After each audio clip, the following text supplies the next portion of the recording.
সেই 1400-1500 বছর পূর্বের জাহেলিয়াতের বর্বরতাকেও হার মানিয়ে দিয়েছে।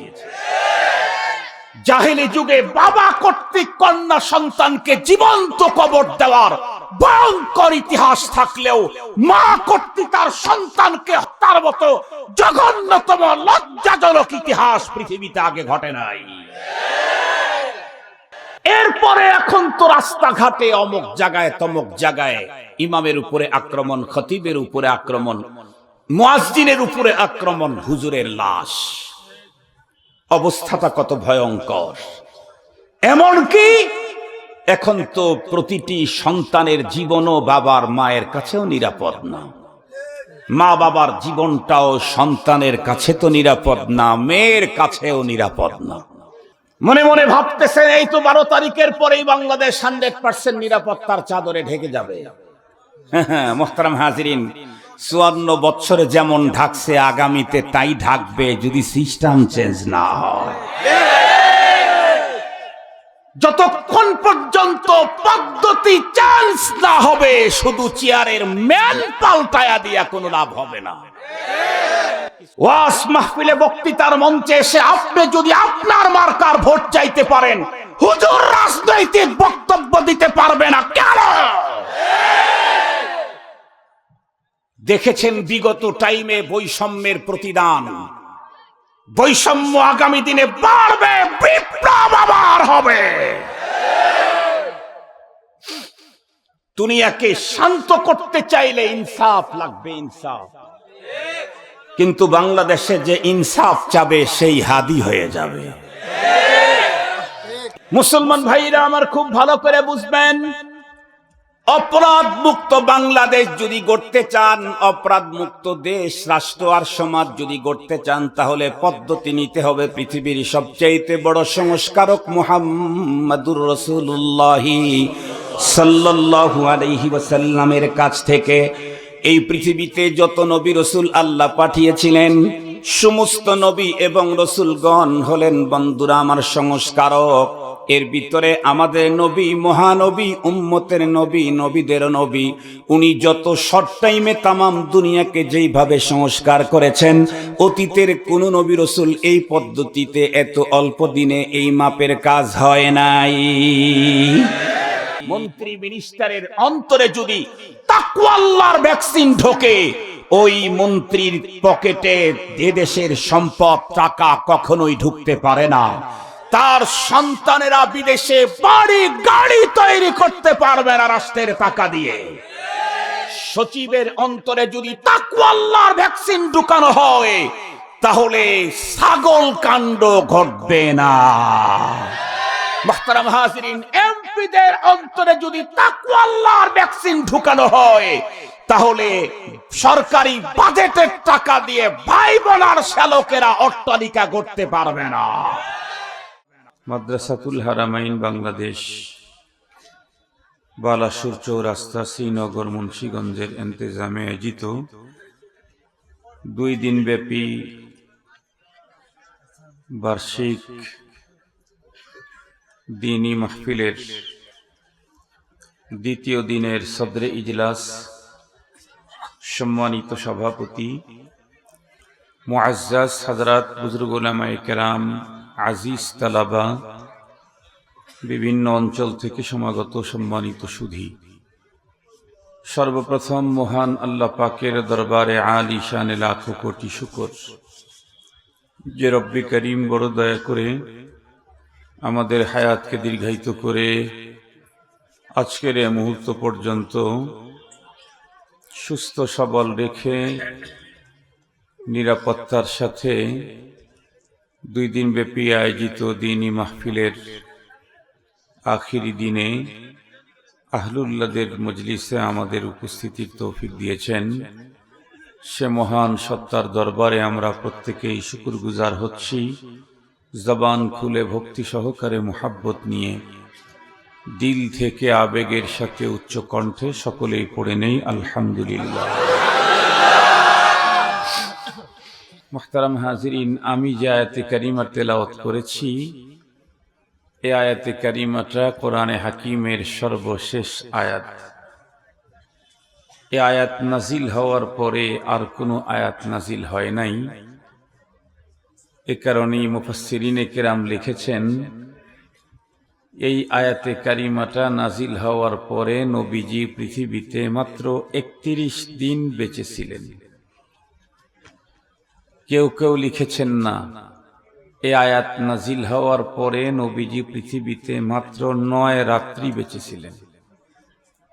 এরপরে নবী আলাইহিস সালাম রফিকে আলার ডাকে সাড়া দিয়ে পৃথিবী ছেড়ে চলে গেছেন। কোরআনে হাকিমের সর্বশেষ আয়াত, যেটার মাধ্যমে আল্লাহ তাআলা কোরআনে পাকের নুজুলের ইখতিতাম করেছেন, এটার অবশ্যই এই আয়াতের তথ্য, গুরুত্ব, আজমত অন্যগুলার চাইতে আরো বেশি হবে। কারণ আপনারা দেখবেন সমাজের ভিতরে এমনও আছে, বাবার 5 সন্তান, সবাই বাবাকে খুব মানে। একটা সন্তান বাবার জীবদ্দশায় বাবার কোনো কথাই মানে নাই, সব উল্টা চলেছে।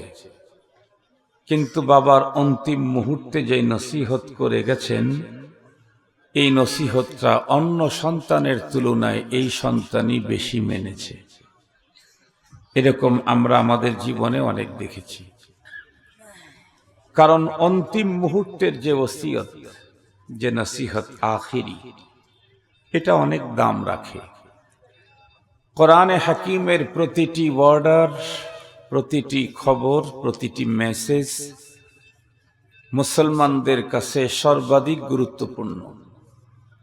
এর চাইতে অধিক গুরুত্বপূর্ণ পৃথিবীর আর কোনো মেসেজ নাই। আল্লাহর মেসেজের চাইতেও বেশি গুরুত্বপূর্ণ কোনো মেসেজ মুমিনের কাছে নাই। আল্লাহর অর্ডারের চাইতে আরো গুরুত্বপূর্ণ অর্ডার ইমানদারের কাছে আর পৃথিবীর কারো নাই, অর্ডার নাই। এর মধ্যে সর্বশেষ যেই ওয়ার্ডারের পরে আর কোরআনে হাকিমে কোনো ওয়ার্ডার, কোনো মেসেজ আল্লাহ তাআলা দেন নাই, এটার গুরুত্ব অনেক অনেক অনেক গুণে বেশি হবে। তো আমরা দেখি আল্লাহ পাকের কি মেসেজ, কি ওয়ার্ডার দিলেন সর্বশেষ আয়াতে কারিমাতে। আল্লাহ তাআলা বলেন, ওয়াত্তাকু ইয়াওমান তুরজাউনা ফীহি ইলাল্লাহ সুম্মা তুওয়াফফা কুল্লু নাফসিম মা কাসাবাত ওয়া হুম লা ইউযলামুন। এই আয়াতে কারিমার দিকে গভীরভাবে লক্ষ্য করলে বোঝা যায় আল্লাহ পাক এখানে একটা অর্ডার করেছেন, 2টা মেসেজ দিয়েছেন। তিলাওয়াতকৃত আয়াতে কারিমাতে আল্লাহ পাক একটা অর্ডার করেছেন, 2টা মেসেজ দিয়েছেন। অর্ডার কি? ওয়াত্তাকু ইয়াওমা, তোমরা ভয় করো। এটা হলো মূল অর্ডার। কিসের ভয়? ইয়াওমান তুরজাউনা ফীহি ইলাল্লাহ, ওই দিনের ভয় যেদিন তোমাদের প্রত্যেককেই আল্লাহর কাছে রিটার্ন ব্যাক যেতে হবে, সেই দিনের ভয়। এতটুকুর মধ্যে একটা অর্ডার, একটা মেসেজ পাওয়া গেছে। অর্ডার হলো ভয় করো, মেসেজ হলো তোমাদের প্রত্যেককেই আল্লাহর কাছে ফিরে যেতে হবে। আল্লাহর কাছে যে আমাদেরকে ফিরে যেতে হবে, এই মেসেজ আল্লাহ কোরআনে হাকিমের জায়গা জায়গায় দিয়েছেন। আল্লাহ তাআলা বলেন, কুল্লু নাফসিন যায়িকাতুল মাউত সুম্মা ইলাইনা তুরজাউন।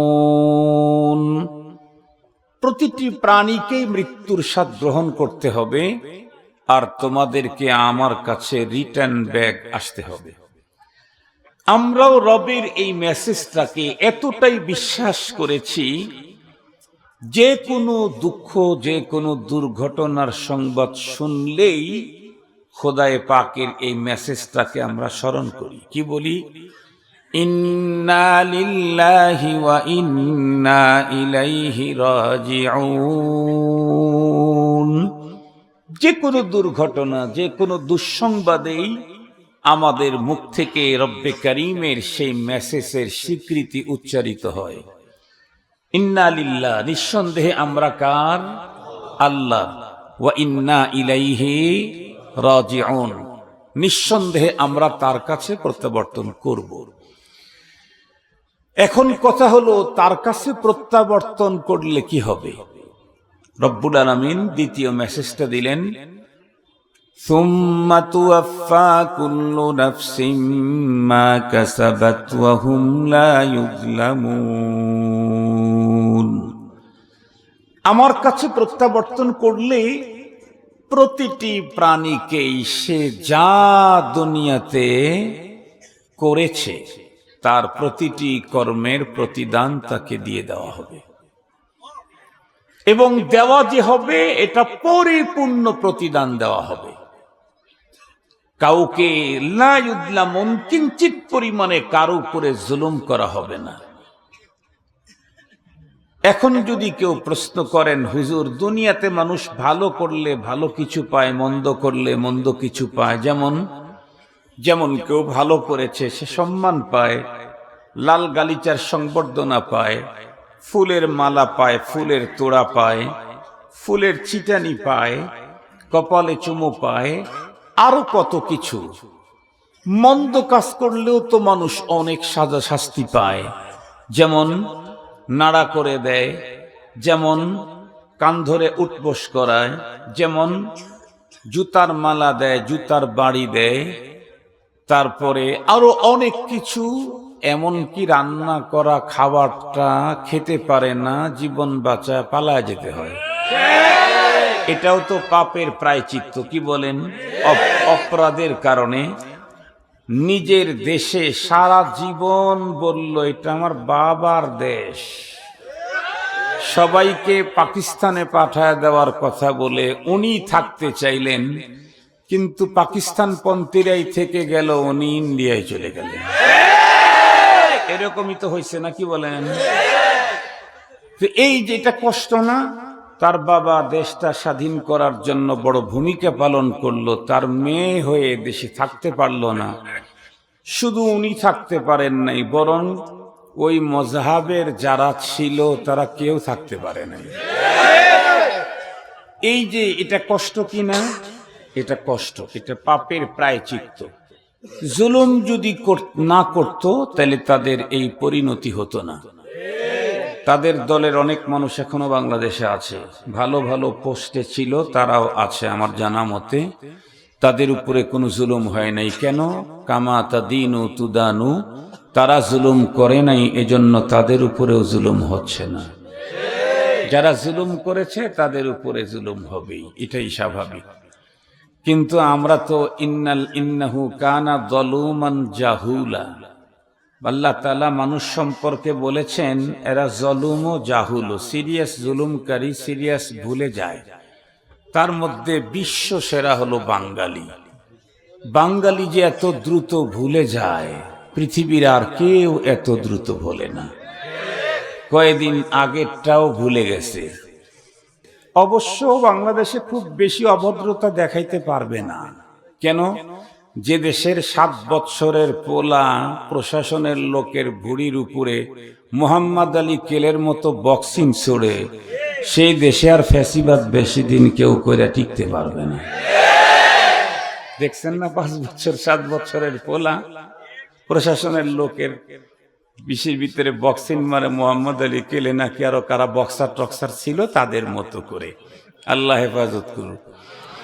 তো এই যে মানুষ অপরাধ করলে যে মানুষ দুনিয়াতে কষ্ট পায়, লাঞ্ছনা পায়, ভালো কাজ করলে অনেক কিছু পায়, এগুলি কি তার পাওনা না? আল্লাহ পাক বলেন এগুলি পাওনা, তবে এটা ফাইনাল না। ফাইনাল এবং পুরাপুরি পাওনা হলো আখিরাতে।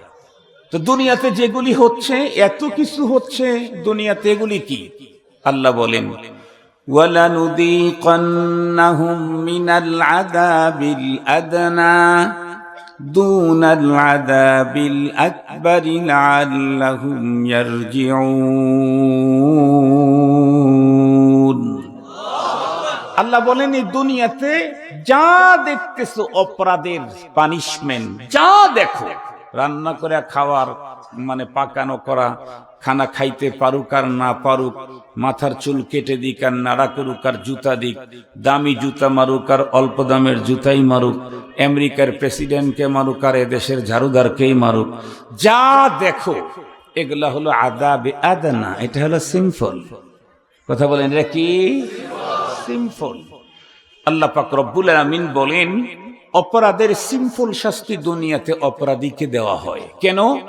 যাতে এই অপরাধের ধরনটা দেখেই পরপারের ভয়াবহ শাস্তি থেকে সে নিজে আল্লাহর দিকে ফিরে আসে, নিজের অপকর্মের উপরে লজ্জিত হয়, আমার দিকে ফিরে আসে, অপরাধকে ছেড়ে দেয়।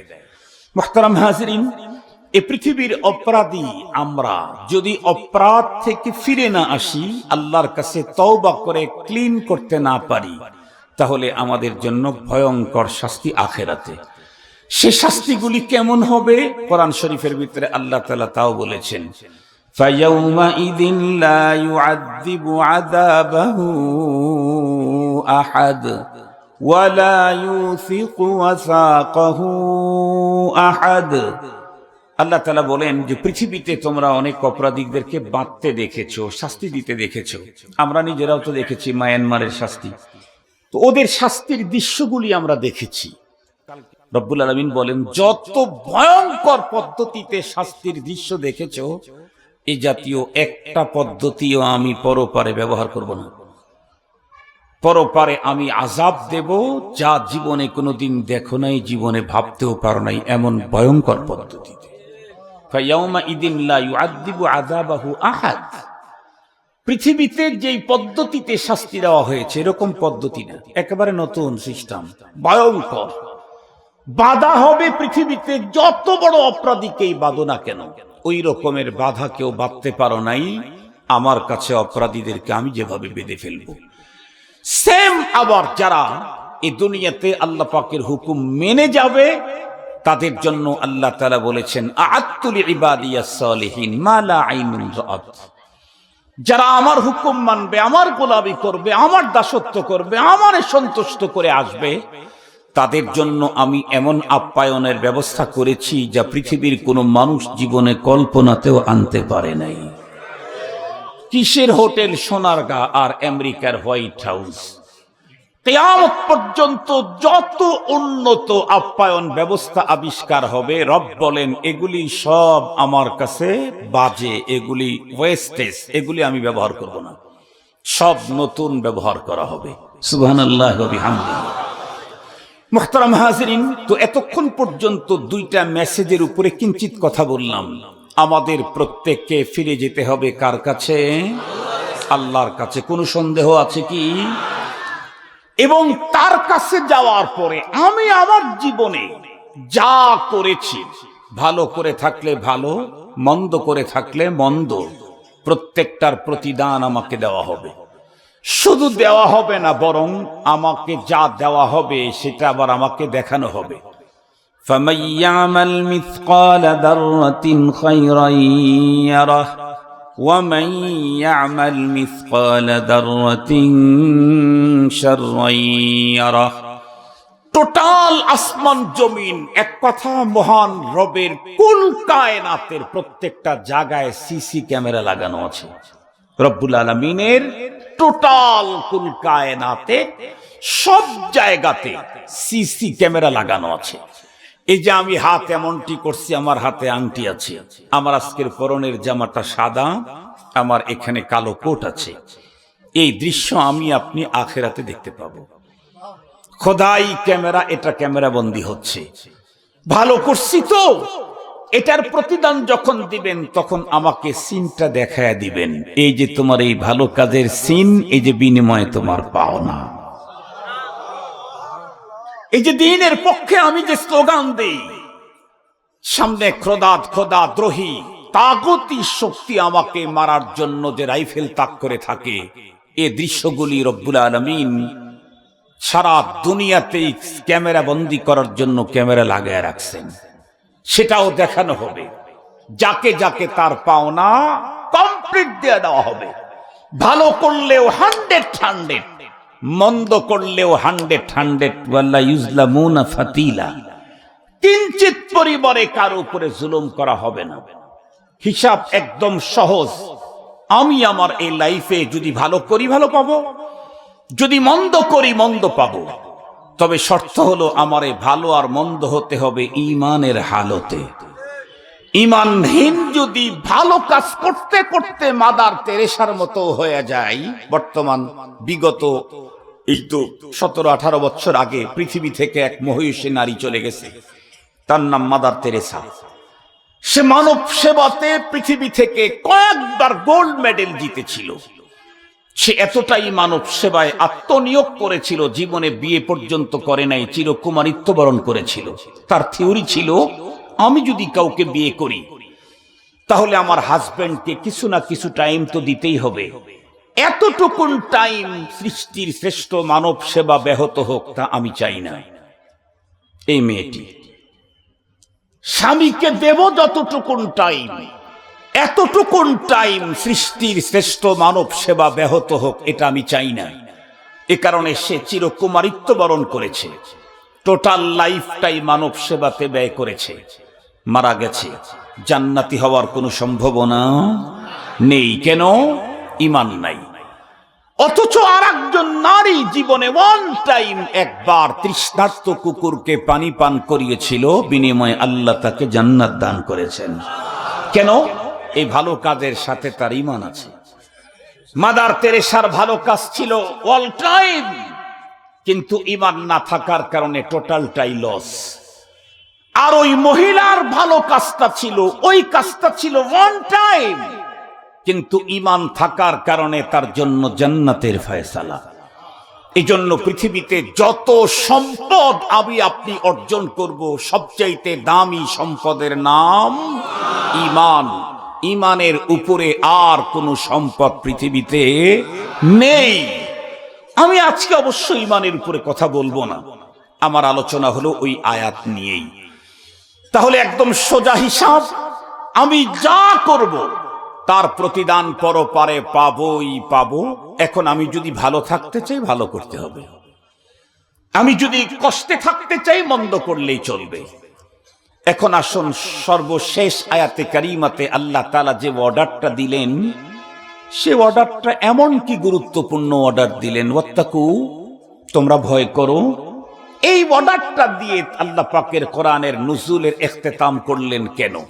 এর চাইতে গুরুত্বপূর্ণ অর্ডার কি ছিল না? যেমন আমরা স্বাভাবিকভাবে বুঝি, কিছুক্ষণ আগেই বললাম, পৃথিবীর প্রতিটি মানুষের মুক্তির মূল মন্ত্র হলো ঈমান। সর্বশেষ অর্ডারে ঈমানের অর্ডারটাই দিতেন, ইয়া আইয়ুহাল্লাযীনা আমানু, এটা বলতেন, কারণ এখানেই মানুষের মুক্তির জায়গা।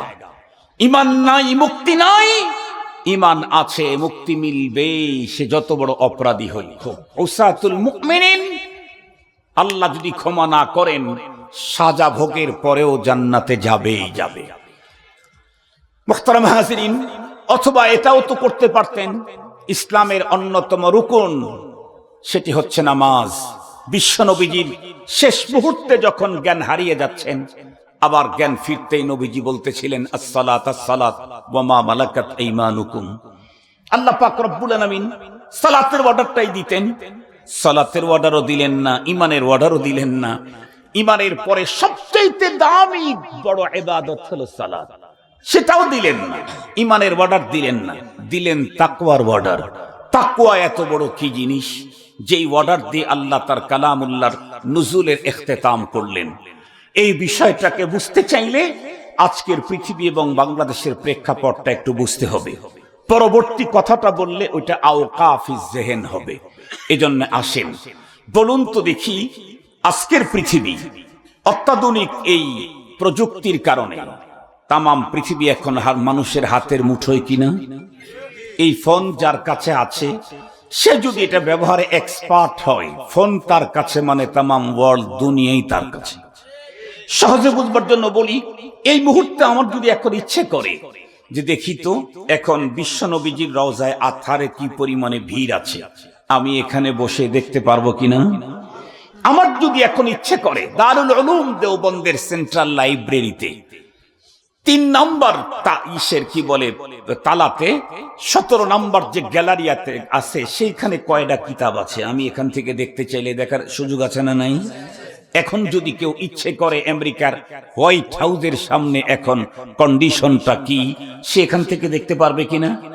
আপনার দোকান আছে লিবিয়াতে, আপনি এখানে বসে আপনার দোকান এখান থেকে মনিটরিং করেন কিনা? তার মানে এই যন্ত্র কারো কাছে থাকা, তামাম দুনিয়া তার হাতে থাকা। এই প্রযুক্তির কারণে পৃথিবী এখন মানুষের হাতের মুঠোয়। তো পৃথিবী সম্পর্কে যতটুকুন জ্ঞান ধারণা রাখেন আপনারা বলেন তো দেখি, দিন যত গড়তেছে দুনিয়া শান্ত হচ্ছে না অশান্ত হচ্ছে? অশান্ত হচ্ছে। খুব গভীরভাবে লক্ষ্য করবেন, এ অশান্তির দাবানল শুধুই কি আমাদের দেশের কাটা তারের ওই পার পর্যন্ত, না আমাদের দেশেও ঢুকে গেছে? আমাদের দেশেও ঢুকে গেছে। শুধু রাজনৈতিক অঙ্গন নয়, শুধু সামাজিক এরিয়া নয়, আজকে প্রত্যেকটি ফ্যামিলিতে পর্যন্ত অশান্তির আগুন লেগে আছে। দূর থেকে কাউকে দেখলে মনে হয় 5 কোটি টাকা দামের গাড়ি, কালো কালো গ্লাসের গাড়িতে চলে, উনি মনে হয় খুব মজায় আছেন। যদি সুযোগ হয় কখনো আস্তে আস্তে কাছে গিয়ে ভিতরে উকি ঝুঁকি দেন, দেখবেন তার অবস্থা দেখলে আপনার অবস্থান থেকেই মনের অজান্তে আল্লাহর শুকরিয়ার শব্দ বের হয়ে যাবে। কেন? ওর ভিতরে উকি দিলেই দেখবেন ওর চাইতে আমাকে আল্লাহ অনেক ভালো রেখেছেন। দেখতে যতই কালো গ্লাসের গাড়ির ভিতরে দেখা যাক না কেন, কিন্তু ওর ভিতরে যে কি অশান্তির দাবানল, কি লেলিহান শিখা প্রতিটি মুহূর্তে তাকে ধুকে ধুকে আঘাত করছে। যে যত কাছে যাবে সে তত ভয়াবহতা উপলব্ধি করতে পারবে। মুহতারাম হাজিরিন, দিন যত গড়তেছে অশান্তি আমাকে ছেয়ে ফেলতেছে। এখন তো অবস্থা আরো ভয়ঙ্কর। 24 পরবর্তী বাংলাদেশের মানুষ মনে করেছিল ফ্যাসিবাদকে বিদায়ী করেছি।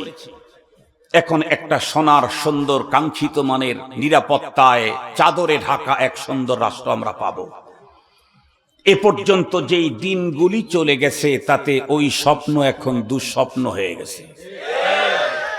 নতুন বাংলাদেশে নতুন নতুন ভয়ঙ্কর অপরাধ, নতুন বাংলাদেশে নতুন নতুন ভয়ঙ্কর অপরাধ দেখেছেন। বর্বরতার সেই জাহেলি যুগের চাইতেও ভয়ঙ্কর পদ্ধতিতে পাথর মেরে নির্মম ভাবে মানুষকে হত্যা করার মতো ভয়ঙ্কর চিত্র।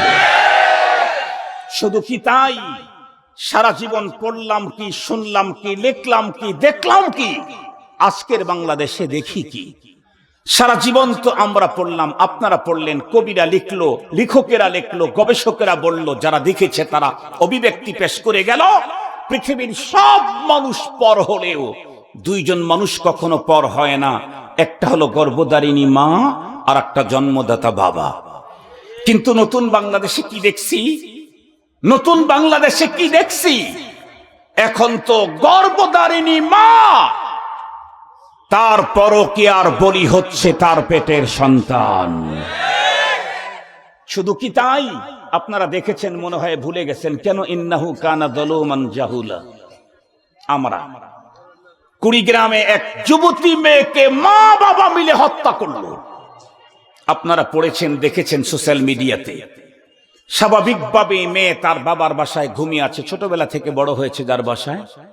হঠাৎ করে রাত্রি 2:30-3টা বাজে তার চাচি, তার মা তাকে ঘুম থেকে জাগালো।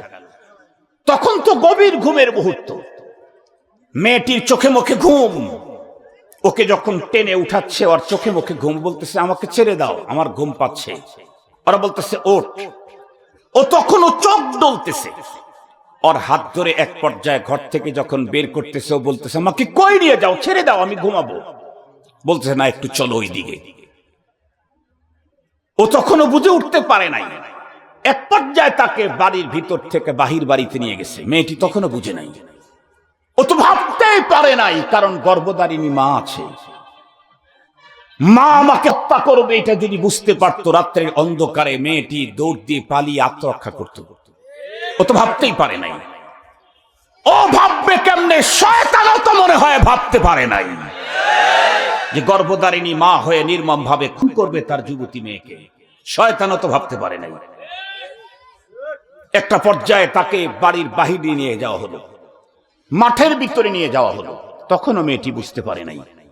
প্রতিপক্ষের ভুট্টার জমিতে নিয়ে রড দিয়ে পিছন দিক থেকে তার মাথার উপরে উপর্যুপরি আঘাত করে তাকে নির্মম ভাবে হত্যা করে রেখে দিল। হত্যায় অংশগ্রহণ করলো মা, বাবা এবং চাচি। পরের দিন সকালবেলায় লাশ মিথ্যা অভিমানী কান্না করে সামনের দিকে আগায় গেল। দোষ চাপালো প্রতিপক্ষকে, কারণ তাদেরকে ঘায়েল করাই তার টার্গেট ছিল। লাশ পুলিশ নিয়ে গেল, অভিযোগের তীর ফ্যামিলির দিকেই। প্রথম অ্যারেস্ট হলো তার চাচি। সে তো আর কিলার না, হঠাৎ খুন করেছে। এক দুই ধাক্কাতেই স্বীকার করে ফেলেছে আমি হত্যা করেছি। তবে মাস্টার মাইন্ডে তার গর্ভধারিণী মার জন্মদাতা বাবা। আমি একা করি না, আমি সহযোগী ছিলাম। বলুন, আজকের পৃথিবীতে অপরাধ বাড়তে বাড়তে কোথায় চলে গেছে? সেই 1400-1500 বছর পূর্বের জাহেলিয়াতের বর্বরতাকেও হার মানিয়ে দিয়েছে। জাহেলি যুগে বাবা কর্তৃক কন্যা সন্তানকে জীবন্ত কবর দেওয়ার ভয়ঙ্কর ইতিহাস থাকলেও মা কর্তৃক তার সন্তানকে হত্যার মতো জঘন্যতম লজ্জাজনক ইতিহাস পৃথিবীতে আগে ঘটে নাই। মুহতারাম হাজিরিন, শুধু কি তাই?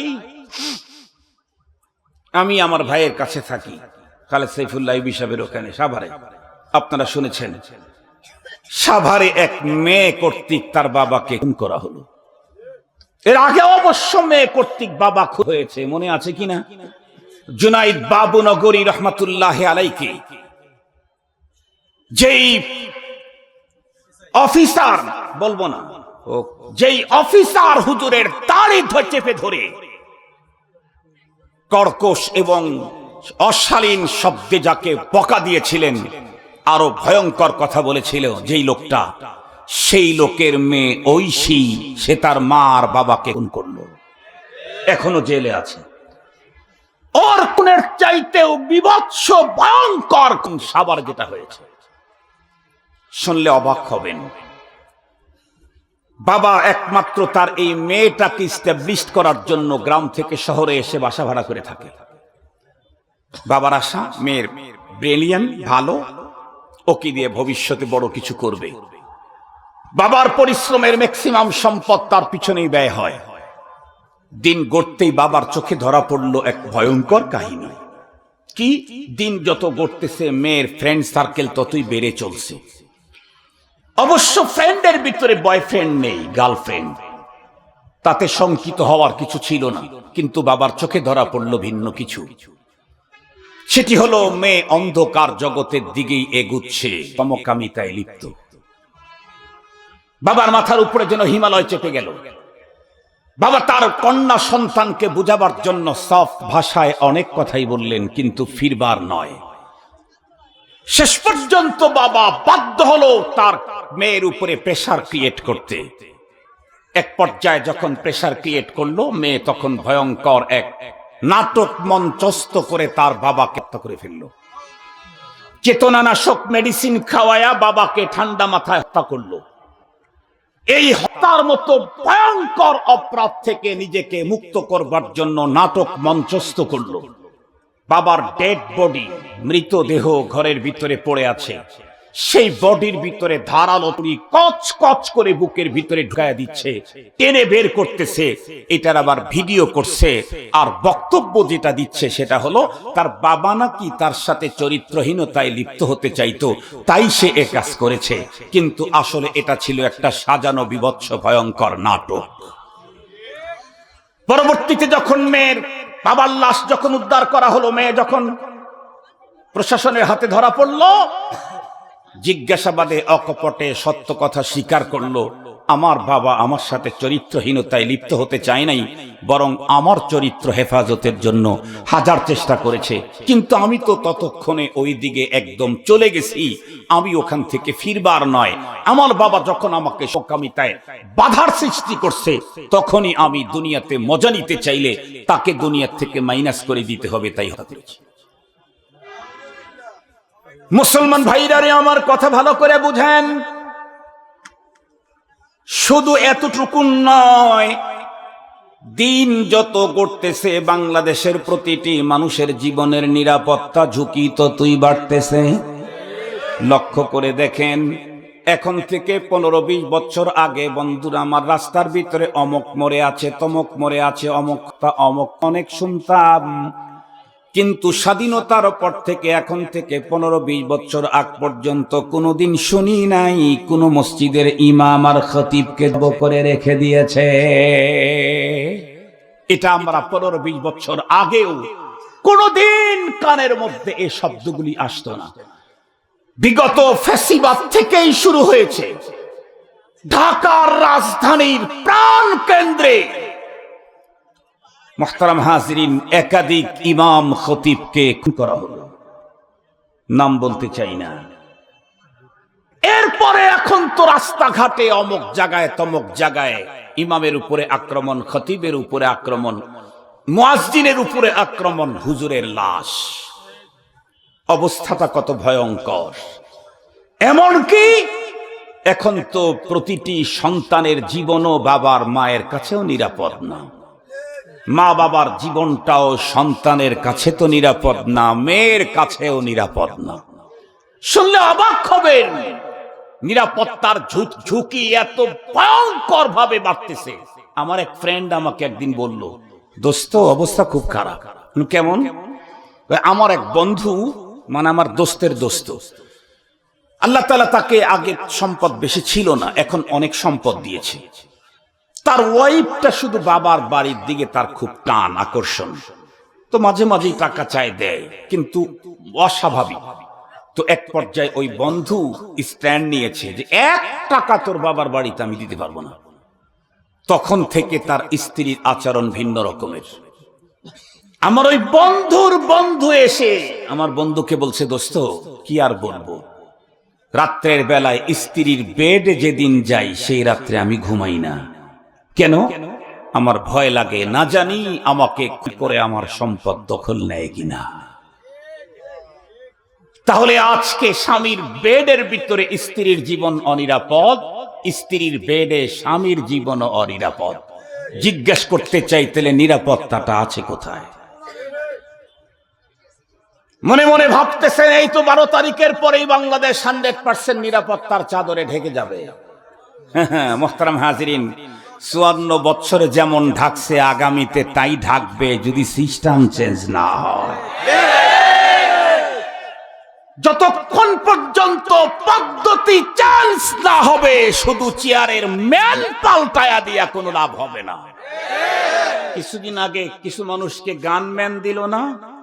কথা বলেন না কেন? গানম্যান দেয় নাই গভর্নমেন্ট?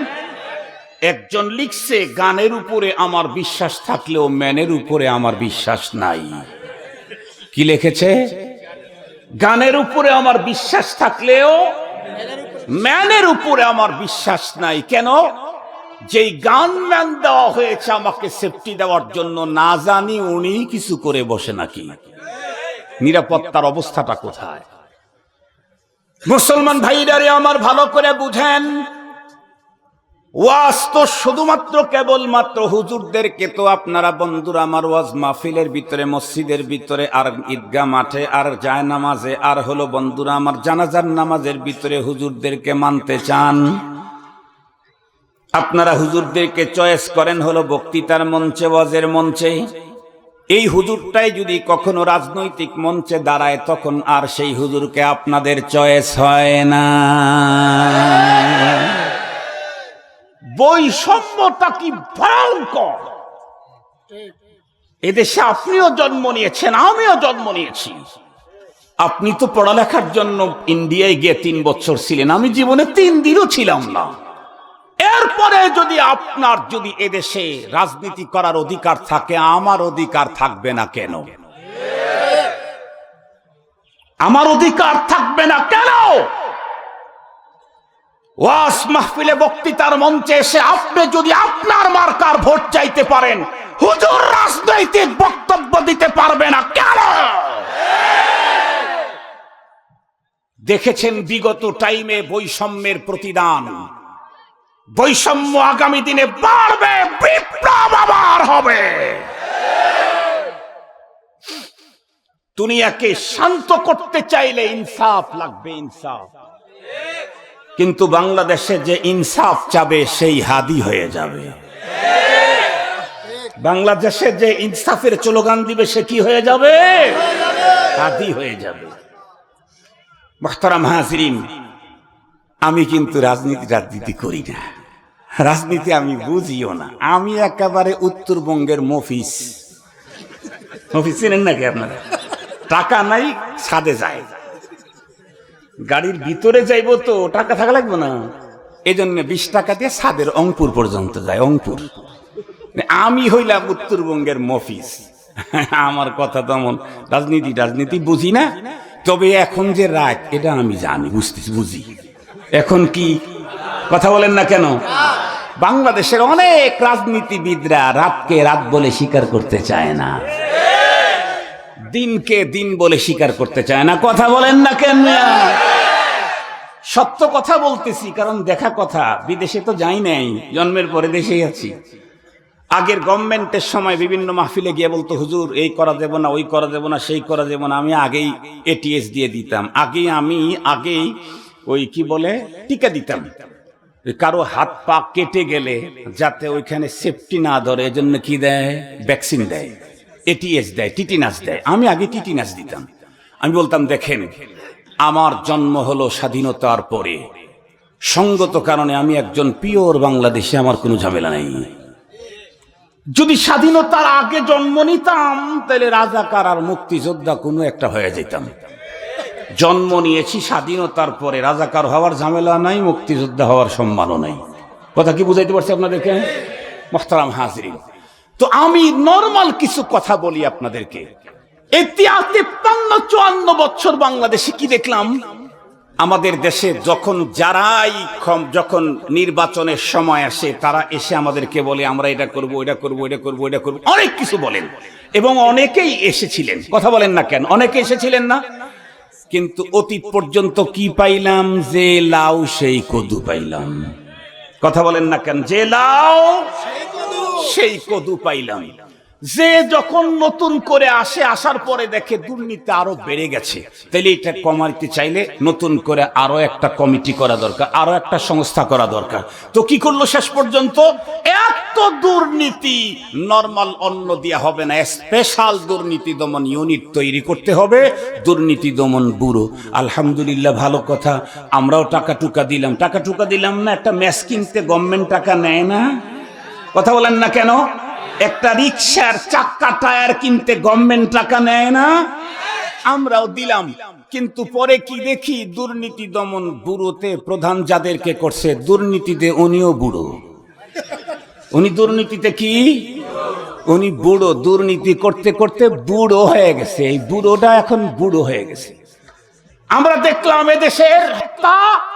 এদেশের গুম বন্ধ করবার জন্য র্যাপিড অ্যাকশন ব্যাটালিয়ন তৈরি করা হলো। আগে এটা ছিল না। কথা বলেন না কেন? কিন্তু বিগত সরকার চলে যাওয়ার পরে না বুঝলাম, বাংলাদেশে অতীতে যত গুম খুন হয়েছে তার মধ্যে র্যাপিড অ্যাকশন ব্যাটালিয়নের বন্ধুরাও সক্রিয় ভূমিকা পালন করে কৃতিত্বের সাথে কাজ করেছেন। কৃতিত্বের সাথে কাজ করেন নাই? 7 মার্ডার থেকে শুরু করে 1 মার্ডার থেকে শুরু করে 7 মার্ডার পর্যন্ত অনেকগুলাতে তারা কাজ করেছেন। তার মানেই হলো সিআরের ম্যান যতই পাল্টান, দুর্নীতি, অনিয়ম আর এই জাতীয় অনিরাপত্তা কখনোই বন্ধ হবে না। মুসলমান ভাইরা আমার খুব ভালো করে বুঝবেন, অপরাধ মুক্ত বাংলাদেশ যদি গড়তে চান, অপরাধ মুক্ত দেশ, রাষ্ট্র আর সমাজ যদি গড়তে চান, তাহলে পদ্ধতি নিতে হবে পৃথিবীর সবচেয়ে বড় সংস্কারক মুহাম্মাদুর রাসূলুল্লাহ সাল্লাল্লাহু আলাইহি ওয়াসাল্লামের কাছ থেকে। এই পৃথিবীতে যত নবী রাসূল আল্লাহ পাঠিয়েছিলেন, সমস্ত নবী এবং রাসূলগণ হলেন বন্ধুরা আমার সংস্কারক। এর ভিতরে আমাদের নবী, মহানবী, উম্মতের নবী, নবীদের নবী, উনি যত শর্ট টাইমে তামাম দুনিয়াকে যেইভাবে সংস্কার করেছেন, অতীতের কোন নবী রাসূল এই পদ্ধতিতে এত অল্প দিনে এই মাপের কাজ হয় নাই। বিশ্ব নবী যখন পৃথিবীতে এসেছিলেন, সেই যুগকে বলা হতো জাহেলিয়াতের যুগ, বর্বরতার যুগ।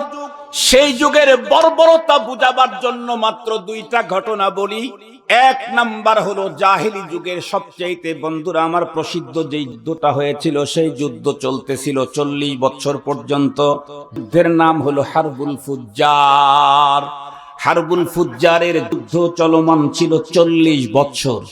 বাংলাদেশে দুইটা স্বাধীনতা যুদ্ধ হয়েছে, একটা বন্ধুরা আমার ওই 71-এ, আর একটা হলো 24-এ। ওই সময় নাকি 9 মাস, তখন তো পৃথিবীতে ছিলাম না। এটা তো নিজের চোখে দেখছি মাত্র কয়েকদিন। এরপরে যদি এত হাজার মানুষের প্রাণহানি হয়, লাখ মানুষের প্রাণহানি হয়, 40 বছর পর্যন্ত যে যুদ্ধ চলমান ছিল, সেই জায়গায় কি পরিমাণে মানুষের প্রাণহানি হয়েছিল। 40 বছর পর্যন্ত লোকগুলি তাদের ভিতরে যুদ্ধ বিগ্রহ চালু রেখেছিল ছোট্ট একটা ঘটনাকে কেন্দ্র করে, সেটা হলো ছোট্ট একটা মুরগির বাচ্চাকে হত্যা করা নিয়ে। ছোট্ট একটা মুরগির বাচ্চা, ছোট্ট একটা মুরগির বাচ্চাকে লক্ষ্য করে বন্ধুরা আমার, এটাকে উপলক্ষ করে 40 বছর পর্যন্ত যেই জাতি তাদের ভিতরে যুদ্ধ বিগ্রহ চালু রেখে লক্ষ লক্ষ মানুষের প্রাণহানি ঘটায়, এদের চাইতে ভয়ঙ্কর বর্বর জাতি আল্লাহর জমিনে আর কেউ হতে পারে না। বিশ্বনবী সাল্লাল্লাহু আলাইহি ওয়াসাল্লাম এমন বর্বরদের ভিতরে আগমন করলেন। আল্লাহ পাক রব্বুল আলামিন পয়গম্বরকে এদেরকে সংস্কার করার জন্য আল্লাহ পাক রব্বুল আলামিন পদ্ধতি দিলেন। পয়গম্বরকে শুধু আমার এই পয়গম্বর নন, সমস্ত পয়গম্বরগণকে একই পদ্ধতি দিয়েছেন। সেটি হলো প্রতিটি মানুষের কলবের উপরে মেহনত করো, প্রতিটি মানুষের অন্তরের উপরে একটা মাত্র ভ্যাকসিন যদি তুমি ঠিকঠাক মতো ঢুকায়া দিতে পারো, এক ভ্যাকসিনের কারণেই দুনিয়ার সমস্ত অপরাধগুলি বন্ধ হতে বাধ্য হবে। সেই ভ্যাকসিনের নাম হলো বন্ধুরা আমার তাকওয়ার খোদাভীতির ভ্যাকসিন। আল্লাহর পয়গম্বর সাহাবায়ে কেরামদেরকে ধরে ধরে যাদের অন্তরের ভিতরে তাকওয়া আল্লাহর ভ্যাকসিন ঢুকিয়ে দিলেন, এদের প্রত্যেকের জীবনের কেমন পরিবর্তন সাধন হলো বন্ধুরা আমার কিতাবের ভিতরে লিখেছে। আপনারা প্রত্যেকেই জানেন, মক্কার কোনো একজন সুন্দরী নারী দিনের বেলাতেও মরুভূমির পথ বেয়ে একা একা চলবার মতো কোনো সাহসিকতা ছিল না। কারণ পথের ভিতরে যুবক যদি পেয়ে ফেলে, তাহলে আমার ইজ্জত সম্ভ্রম লণ্ঠন তো করবে, আমার জীবনটা পর্যন্ত তারা বন্ধুরা আমার খেয়ে ফেলবে। কিন্তু যখনই পয়গম্বর সাল্লাল্লাহু আলাইহি ওয়াসাল্লাম যাদেরকে ধরে ধরে অন্তরের উপরে তাকওয়া আল্লাহর ভ্যাকসিন ঢুকায়া দিলেন, এই মুহূর্তে যদি কোনো একজন সুন্দরী মহিলা দিনের বেলায় মরুভূমির পথে অথবা রাত্রে একা একাই চলতেছিল, হঠাৎ করে সামনে কিছু যুবককে দেখেছে, ওই মহিলার অন্তরের পানি শুকিয়ে গিয়েছে। কিছুক্ষণ পরেই যদি দেখতে পেল আরো একজন যুবককে দেখা যায়, যেই যুবকটা মুহাম্মাদুর রাসূলুল্লাহ সাল্লাল্লাহু আলাইহি ওয়াসাল্লামের কাছ থেকে ভ্যাকসিন সংগ্রহ করেছে, মেয়েটির অন্তর তখন আনন্দে মেতে উঠত। কেন? সে জানে এই যুবকের উপস্থিতিতে কেউ আমার ইজ্জত লুণ্ঠন করতে পারবে না, আমার শরীরে হাত লাগাবার সাহসও পাবে না।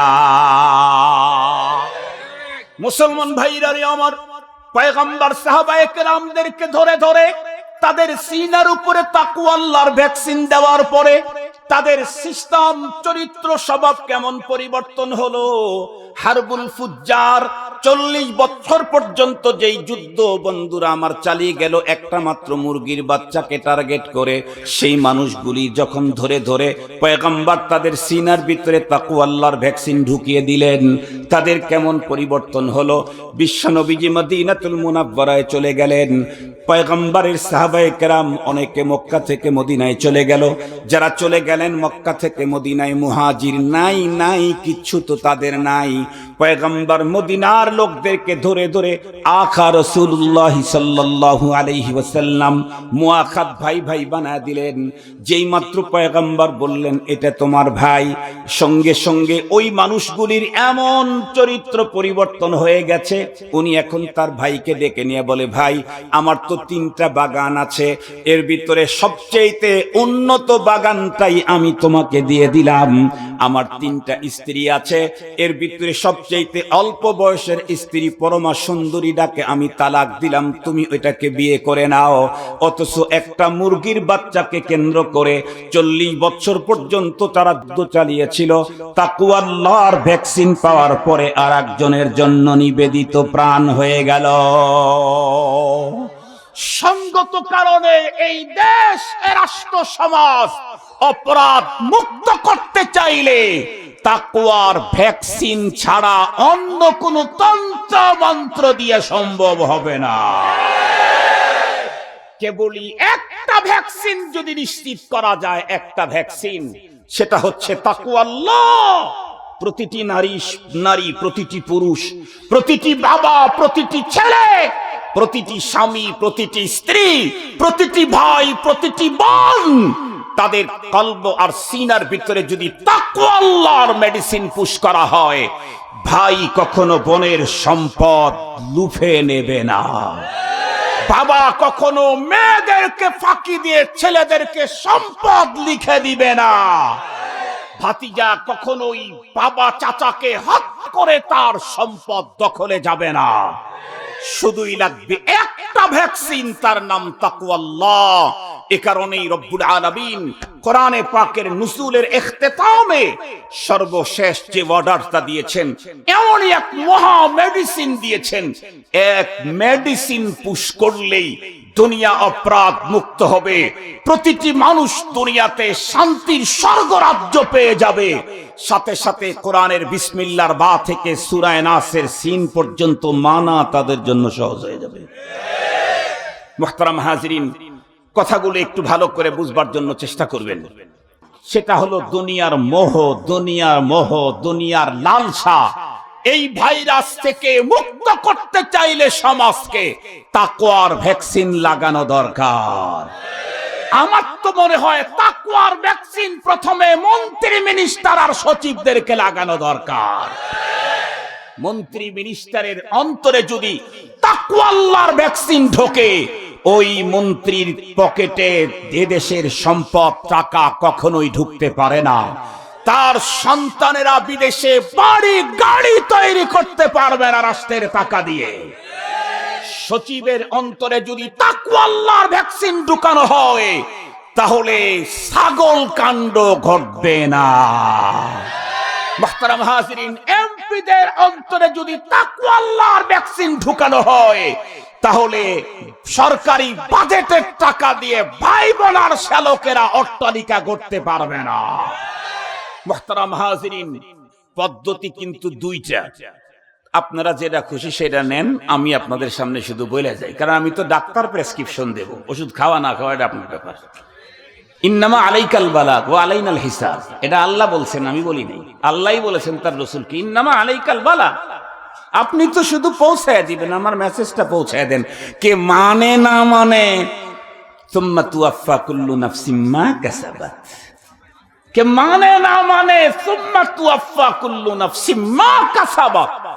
আপনি পৌঁছায় দেন, আমি পৌঁছায় দিচ্ছি। পদ্ধতি হলো দুইটা। একটা হলো আগামী দিনে যারা মন্ত্রী, মিনিস্টার, ব্যারিস্টার, এদেশের সচিব হবে, এদেরকে যদি ধরে ধরে তাদের সিরাতে তাকওয়া আল্লাহর ভ্যাকসিন ঢুকায় দেওয়া হয়, তাহলে দেশের এক টাকাও নষ্ট হবে না, একজন নারীর ইজ্জত লুণ্ঠন হবে না, একজন গরিবের সম্পদ জবরদখলে যাবে না। যদি বলেন হুজুর এই ভ্যাকসিন দেওয়া কঠিন, তাইলে আগামী দিনে সময় আসছে যাদের অন্তরে তাকওয়ার ভ্যাকসিন নেওয়াই আছে তাদেরকেই চেয়ারে বসায় দেন।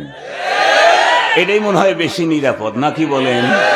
কারণ ওই চেয়ারে যাওয়ার পরে আবার ভ্যাকসিন নিবে কি না ওইটা ঝামেলা, যদি না নেয় তাহলে তো ঝামেলা আমাদের ঘাড়ের উপরেই চাপবে। ওর চাইতে যাদের অন্তরে তাকওয়ার ভ্যাকসিন আছে, আমরা তাদেরকে বেছে বেছে চেয়ারে বসাইতে চাই।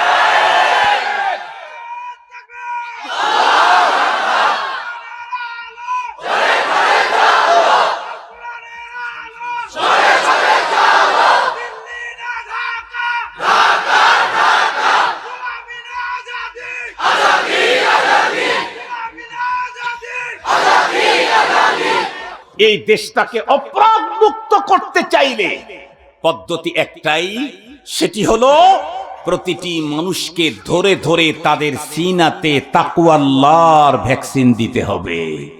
আমি জিজ্ঞেস করতে চাই, এই কাজটা পৃথিবীর শুরু থেকে কারা করে আসছেন? নবী এবং রসুলগণ। কথা বলেন, কারা করে আসছেন? নবী এবং রসুলগণ। কিয়ামত পর্যন্ত এ কাজের দায়িত্ব দিয়ে গেছেন উলামায়ে কেরামের উপরে। আল্লাহ তার রসুল উলামায়ে কেরামের উপরে দায়িত্ব দিয়েছেন। সঙ্গত কারণে এ দেশটাকে যারা অপরাধ মুক্ত করতে চাবে, উলামায়ে কেরামদেরকে বাইপাস করে অপরাধ মুক্ত হবে না, বরং রাস্তায় রাস্তায় বাইপাস হয়ে যাবে। রাস্তায় রাস্তায় বাইপাস হয়ে যাবে। সমাজকে অপরাধ মুক্ত করতে চাইলে ওই যুগে, জাহেলি যুগে নবীকে লেগেছে, এই যুগে নায়েবে নবী লাগবে, কারণ নবী আগমনের কোনো সুযোগ নেই। সঙ্গত কারণে আপনি যাই হন, অপরাধ মুক্ত সমাজ তৈরি করতে চাইলে উলামায়ে কেরামের বিকল্প নাই। আপনি যত বড় ব্যারিস্টারই হন, তাই বলে কি ইনজেকশন পুশ করা জানেন? না, ইনজেকশন পুশ করাতে একটা নার্স ভালো পারবে আপনার চাইতে। আপনি জগৎ বিখ্যাত আইনজীবী, কিন্তু ইনজেকশন পুশ করা তো আপনি জানেন না, ওইটা একজন নার্স ভালো পারবে। আপনি জগৎ বিখ্যাত নেতা, কিন্তু সমাজকে অপরাধ মুক্ত করবার জন্য যেই ভ্যাকসিন, এটা আপনি দিতে পারেন না, আপনার কোনো নেতা দিতে পারে না, এটা নায়েবে নবী উলামায়ে কেরামদেরকে দিয়েই দিতে হবে। আল্লাহ তাআলা আমাদের সকলকে আলোচিত কথা বুঝবার, আমল করবার তৌফিক দান করুক। আসসালামু আলাইকুম ওয়া রাহমাতুল্লাহি ওয়া বারাকাতুহু। সত্যনের মশালবাহী প্রিয় মনীষীদের পাপড়ি টিভি।